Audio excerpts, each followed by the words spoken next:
തിരുവല്ലയിൽ ഒരു വീട് ഉണ്ടാവുകയാണെങ്കിൽ അത് ഞാൻ ഏറ്റവും ആഗ്രഹിച്ചത് മർത്തോമ കോളേജിൻ്റെ എത്രയും അടുത്ത് കിട്ടുമോ അത്രയും അടുത്തുണ്ടാവുക എന്നുള്ളതാണ്. അപ്പോഴാണ് ഈ പ്രൊജക്റ്റിൻ്റെ പണി ഇവിടെ ആരംഭിച്ചത്. കാരണം മർത്തോമ കോളേജ് ഞാൻ പഠിച്ച കോളേജാണ്, എൻ്റെ വൈഫ് വർക്ക് ചെയ്യുന്ന കോളേജാണ്. മർത്തോമ കോളേജിൻ്റെ ഗ്രൗണ്ട് ഞാൻ വർഷങ്ങളോളം ഇപ്പോഴും കളിച്ചുകൊണ്ടിരിക്കുന്ന ഒരു സ്ഥലമാണ്.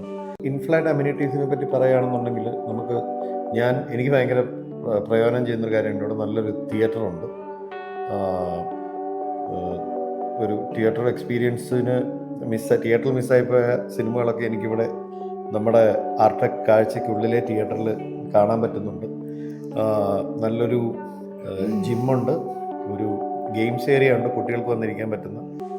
ഈ അമ്യൂണിറ്റീസ് ഒക്കെയും നമ്മൾ ഉപയോഗിക്കും എന്നുള്ളതാണ് ഇതിൻ്റെ ഒരു പ്രത്യേകത. കാരണം ഞാൻ പറഞ്ഞ പോലെ എറണാകുളത്ത് ഫ്ലാറ്റിൽ താമസിക്കുമ്പോൾ അവിടെ ഉള്ള ആൾക്കാരിലൊരു 5-10% പോലും അവിടുത്തെ അമ്യൂണിറ്റീസ് യൂസ് ചെയ്യാറില്ല. പക്ഷെ ഞങ്ങളിപ്പം ഇവിടെ താമസിക്കാൻ വന്നപ്പോൾ ഇപ്പം ഞങ്ങളിവിടെ താമസം തുടങ്ങിയ ആൾക്കാരെല്ലാവരും ഈ അമ്യൂണിറ്റീസ് യൂസ് ചെയ്യുന്നു എന്നുള്ളതാണ് ഇവിടുത്തെ ഒരു പ്രത്യേകത.